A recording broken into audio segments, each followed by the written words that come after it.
नमस्कार। आज हम करने वाले हैं कपालभाति प्राणायाम।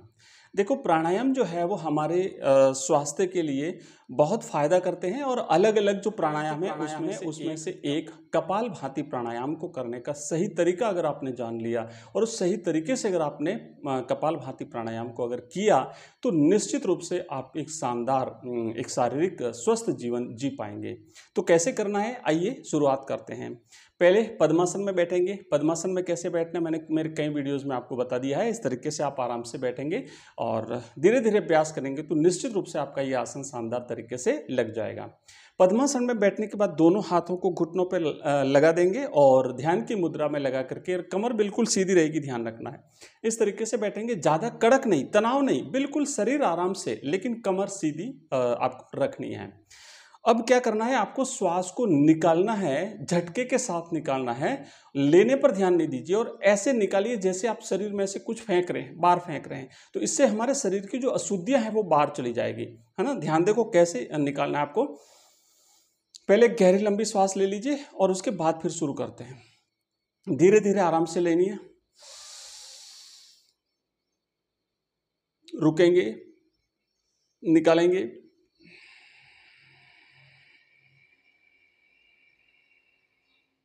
ठीक है, हो गया। अब ध्यान रखना, ध्यान पूरा हमारे बाहर निकलती हुई श्वास पे होना चाहिए। मन अगर मस्तिष्क कहीं जा रहा है ना, उसे लाइए, रोकिए और बाहर फेंकती हुई श्वास पे अपना ध्यान दीजिए। ऐसे फेंकेंगे, बिल्कुल धीरे धीरे, रिलैक्स। 1 सेकंड से भी ज़्यादा समय लगे भले, एक राउंड मतलब एक बार में 1 सेकंड से ज़्यादा समय भले ही लगे, बाहर फेंकना है, लेने पर ध्यान नहीं देना है, बाहर फेंकने पर पूरा ध्यान दीजिएगा और पेट अंदर जाएगा।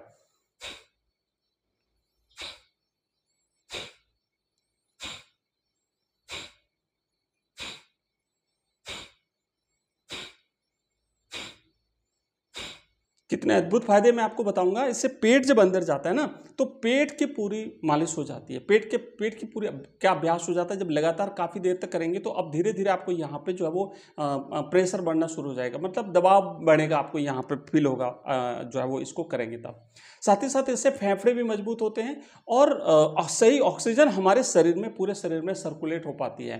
तो इससे शरीर में स्फूर्ति रहती है ना, जोश रहता है, हिम्मत रहती है शरीर में, नसें शुद्ध हो जाती है और नसें शुद्ध होने से शरीर में ऊर्जा का संचार सही तरीके से होता है, शक्ति का संचार जो है वो सही तरीके से होता है। ज़्यादा अभ्यास करेंगे, पेट अंदर जा रहा है, ध्यान देना। आप चाहें तो बिल्कुल शांत माहौल में आंखें बंद करके और दोनों हाथों पे, दोनों घुटनों पे ध्यान की मुद्रा में हाथों को रख करके और लंबे लंबे जो है वो श्वासें बाहर फेंकने का अभ्यास करते रहेंगे। लंबी देर करेंगे, ज़्यादा देर करेंगे।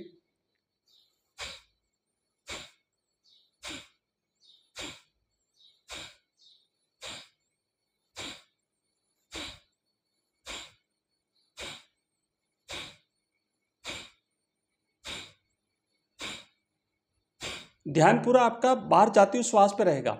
मस्तिष्क में विचार नहीं चले, इस बात का ध्यान रखना, क्योंकि माइंड को एकाग्रचित करना है, तभी उसका पूरा फायदा आपको मिल पाएगा। आपको मन में ये रखना है कि आप बाहर फेंक रहे हैं, अशुद्धियां पूरी बाहर जा रही है आपकी, तो इससे हमारी जितनी भी अशुद्धियां हैं ना वो सारी इस श्वास के साथ बाहर जाती हैं। तो इस तरीके से झटके के साथ करना है।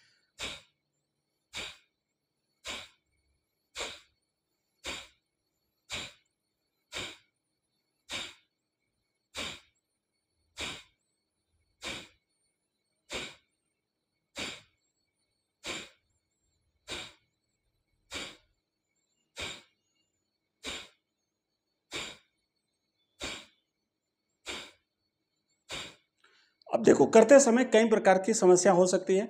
अगर आपको चक्कर आ रहे हैं, आपका जी अगर मिचल रहा है तो आप इसे नहीं करें। आप ज़बरदस्ती इसे नहीं करें, आप रिलैक्स पोजीशन में करें और धीरे धीरे करेंगे तो कुछ दिनों के बाद आपका अभ्यास बन जाएगा। उसके बाद आप चाहे तो 15 मिनट, 20 मिनट, आधा घंटा, 1-1 घंटे तक आप कपालभाति कर सकते हैं। पर करने का सही तरीका, बस हो सके तो पद्मासन में बैठना है, नहीं बैठ सके तो सुखासन में बैठिए। उसमें भी अगर नहीं बैठ सके तो किसी किसी भी पोजीशन में बैठिए। हाथों को ध्यान रखना, सामने रखेंगे, कमर सीधी रहेगी, आंखें बंद करेंगे, मस्तिष्क एकदम शांत रहेगा और उसके बाद लंबी श्वासें बाहर निकालते रहिए। यही है आपका कपालभाति प्राणायाम।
तो आज इतना ही।